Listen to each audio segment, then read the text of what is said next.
大家好，我是 Amber， 我是 Alan， 欢迎。我们现在在济州岛，这是我们济州3部曲的第2部。第1部就是去探访韩国的最高峰汉拿山践行啊，第2部就是我们要吃饱济州岛。吃饱。最近什么很红？黑白大厨。没错，济州岛也有白大厨的店，我们找了一间要去看看是不是真的那么好吃。那济州岛呢，有名的还有黑猪肉。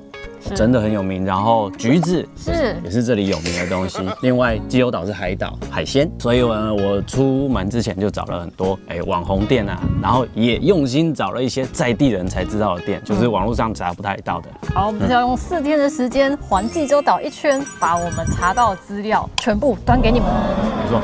第3集的话，大家也要期待一下，我们还去了济州岛全部我们觉得很值得去的景点，还有用心找的民宿。没错，你看后面这间看起来很漂亮，不要爆雷。下一集看下去。本集由高雄光亮美学诊所赞助播出。你爬山爬这么久，怎么脸越来越亮？我晒了2、3天的太阳，没想到脸还是这样的水润有光泽。这次到高雄的光亮美学诊所，有院长针对我们的状况做不同的调整，在户外生活常常晒出斑，毛孔粗大，第一次接触到水光，直接把保养补铁送到真皮层里。光亮使用的都是原厂认证，现场开封探头跟玻尿酸给我们确认，花了30分钟敷麻药，最后还有导入麻药，这很重要。超级怕皮肉痛的我，这次竟然没有感觉。水光的过程像是被章鱼吸住皮肤，还可以跟大家有说有笑。哇，15分钟就完成啦！术后1个月，毛孔改善很多，就算是素颜，脸也亮亮的。我在济州每天化妆拍片，晚上卸妆后还是会觉得肤况很稳定哦。换我了。老实说，我觉得自己没有什么要调整的，自以为天生丽质的就是我啊！真要说，只有今年初开始觉得2侧的脸颊有点松垮感啊，我也是开始有年纪了。咨询过后决定做完美电波疗程，我最担心的不是痛，而是做完会不自然，妈妈或身边的朋友认不出我。不过小姐姐们都说不会。好，躺下吧，上麻药打900发，过程大部分是很舒服的，只有2、3个点有一点痛，看我紧张的小手手。好了，电波疗程完成。我的天哪，马上有感觉！你下巴突然变 V 了做表情的时候会感觉不一样，真的非常非常有紧致感耶！松垮的脸颊消失了，直接逆龄回当初刚认识 Amber 的时候。术后出门，好多人都说我保养得很好，零拍谁？记得影片看到最后会有粉丝福利哦。是的，对，所以我们先去吃东西。Good morning， 第一间吃乌尼档，它是海胆专门店，在 Google 和 Nerve 的评价都很不错。早餐就吃这个，太奢了吧！每个看起来都好好吃哦，鲍鱼、石锅饭、海胆盖饭、鳗鱼。我平常都很省，但是看到海胆是没有在客气的。韩币越多，海胆越多。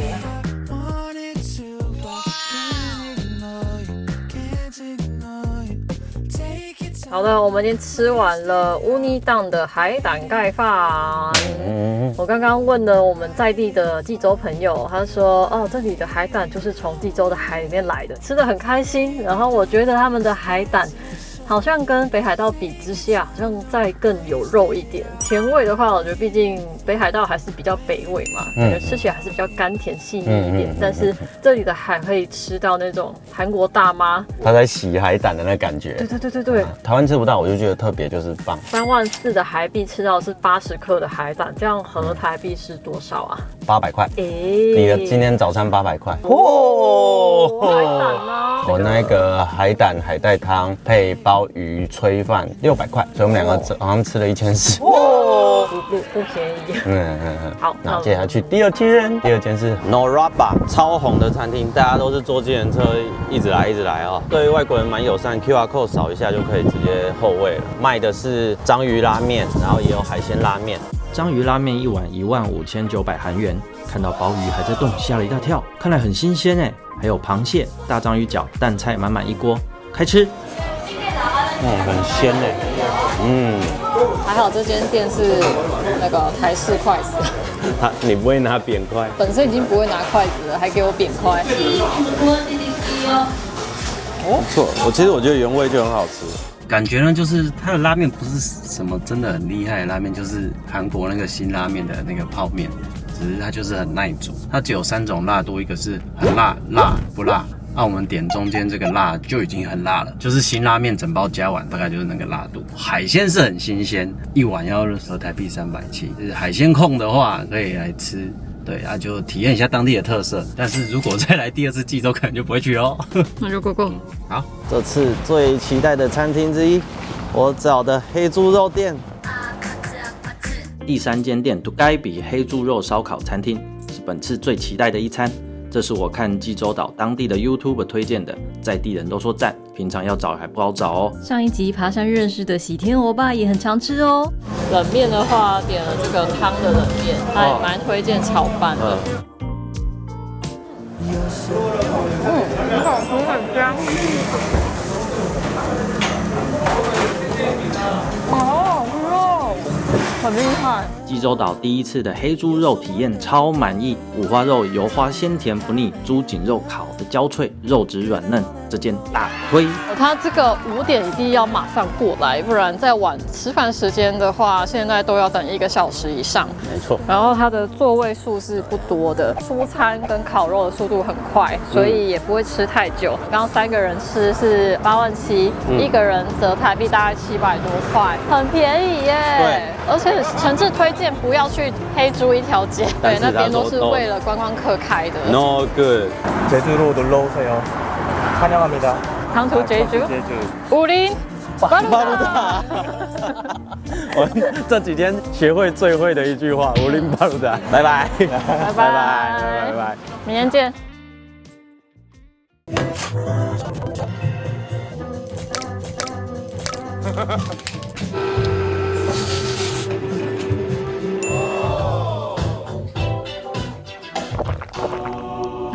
今天是陆游的 Day 2，然后我们昨天晚上吃了一间在市区很好吃的黑猪肉，今天中午立刻来吃南边的另外一间，做个比较看看。2间都是我查的，都不是一般台湾人会吃的。昨天那一间比较偏向新潮年轻人开的店，然后评价很好。今天的是比较老店，我就很好奇，想要试试看这个老店跟年轻人开的店有什么差别。是，好 ，Go Go。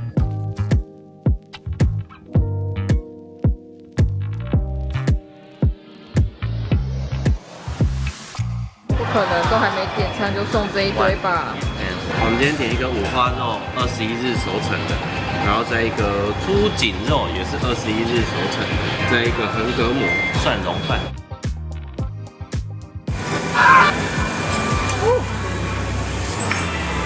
它的酱油是有一点甜甜清爽的那一种，不是咸的。好的，第2间也是好吃，但是要比精致程度的话，我觉得昨天的更胜一筹一点点。那价位几乎是一模一样。猪肉的刀工是昨天那间比较精致，我认为还有口味的问题，因为今天它没有生菜的选项，也没有沙拉，所以今天的口味就是比较传统，然后腌制的东西。吃了这2间黑猪肉以后，就觉得说招牌的都是油花多的，油花越多越好吃，所以五花肉都是首选。那我们下一站是白种元炸猪排，白种元知道是谁吧？最近黑白大厨很好。好，我们今天来到这个名厨白种元推荐的炸猪排餐厅。一来人非常多，停车位也很多，真的是名店啊。只要是抽号码牌，大概都要等1个半到2个小时。哦，原来有外带区啊！反正我们也吃不下一个套餐，所以我们就点它的经典肉吃就好了。这是人气商品，cheese猪排。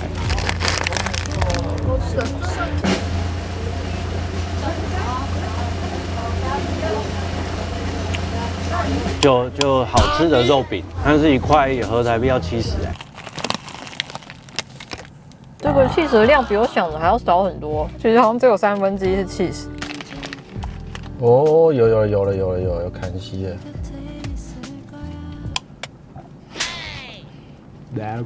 起司味很香啊，然后很扎实。可以肯定的是，不需要专门跑它。还好我们先离开，前往下一个行程。后来收到后位通知的时候，已经是2个半小时之后了。我相信它是一间可以吃的猪排店，但要等那么久就免了吧。呀哈！我们现在在南边的西归浦偶来市场。还有到一个城市要认识这个城市，就一定要来它的传统市场。传统市场就是一个很有人情味的场所，就算没有每间吃，光看都觉得很疗愈，很有情怀。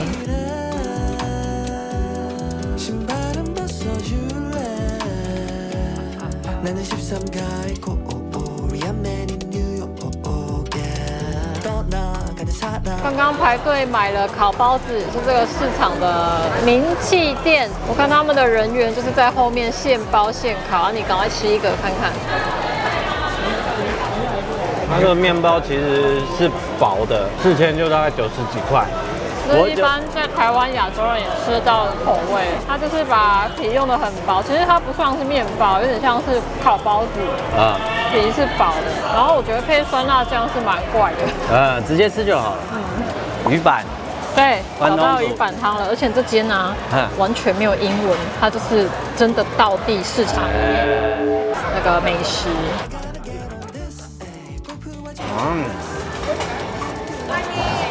好辣，真的很辣。就有味道，然后 QQ 的，有一点嚼劲。我以为是台湾那种鱼板，一整块硬硬的，好像在吃豆皮哦，好吃。好了，刚刚离开偶来市场，不会特别厉害啦，吃一点当地的小吃我觉得比较 OK。然后这个是一定要买的，就是有一间很有名的年糕，红豆蜜柑年糕，济州岛最有名的橘子。哦，它不是麻糬哦，它是年糕哦。他们叫年糕啊，其实对我们来说就是麻糬。这就好吃，就一定要买。橘子再配到这个红豆馅有搭。我们要去那个超市。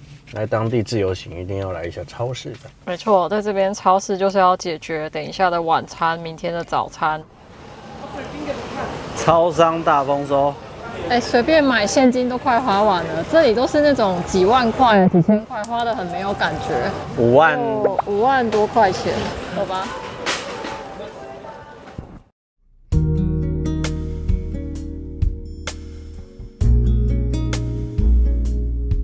我们的早餐哦，早午餐吃起来也是不便宜哦。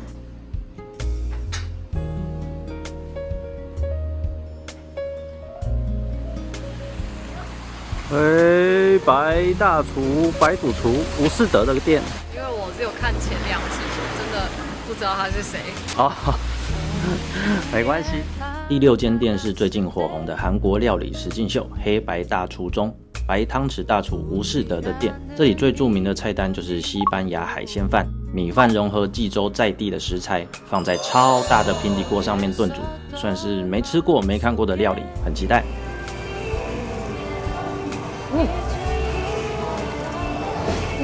虾子的等级很好，它确实好像没有到很熟，它肉都还有一点透明的。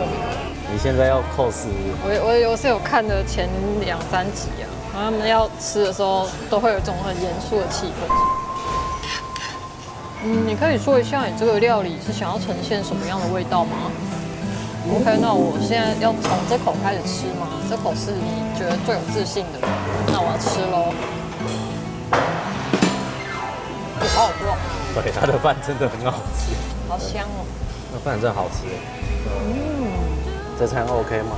很好吃，你很棒哦！而且其实没有说到顶贵，2个人4万4，对啊，500块台币啊，比黑猪肉还要便宜耶，因为毕竟济州消费好高哎。哇，这海鲜饭吃一口就停不下来，调味精准和谐，味道好又不会太超过，一旁附的酱料也一样好吃，融合在饭里完全不突兀，这餐真的值得推一个。你看我轻轻这样一拉，它就全部都开。对，它真的会喷，我被虾子射脸，很嫩哦，上天堂喽。它没有什么过多的调味，然后要吃它的鲜味，然后又煮到熟度刚好。耶，谢谢你预约这么好吃的餐厅。完食，看吃完了。能够当白厨师真的是还蛮厉害的。他的那个厨房是不能拍的，所以我刚刚没有注意，要走的时候才发现厨师本人居然就在里面呢。哦，对，然后他刚好站在比较偏门口，刚好在做饭，我给他一个眼神挑眉，真是完美的一天结束。第7间，本次行程最后一间餐厅韩式中餐馆，这种最传统的家庭料理一定要解锁的吧？吃过的人都说跟台湾的韩式餐厅的口味不太一样。炸酱面，我来了！在台湾最喜欢吃的炸酱面。听说来韩国是完全不一样的世界。我第一次来，怎么可能不吃炸酱面？这是我第4次来韩国，所以我也吃了几次炸酱面。这一间是我现在目前吃过最好吃的。